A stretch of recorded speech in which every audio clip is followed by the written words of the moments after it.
لما الواحد بيطلع لهون على صلنفة بحس حاله طلع من عالم ودخل لعالم تاني. كل شي هون مختلف.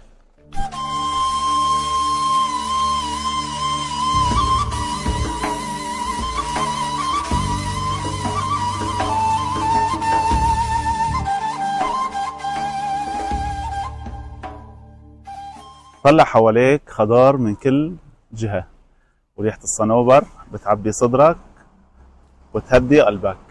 صلنفة ما بتنوصف بكلمتين، صلنفة لازم تنعاش.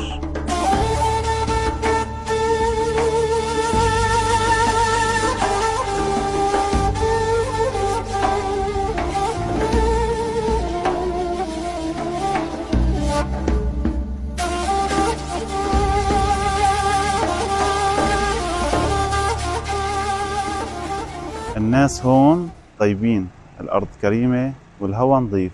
صلنفة مو بس مكان لتقضي فيه كم يوم، هي محطة بتخليك تراجع حالك وتحب الحياة شوي أكتر. إذا ما زرتها من قبل يمكن إجا وقتها، وإذا زرتها أكيد بتعرف عن شو عم نحكي. كنت معكم أنا مصطفى سكيف من صلنفة.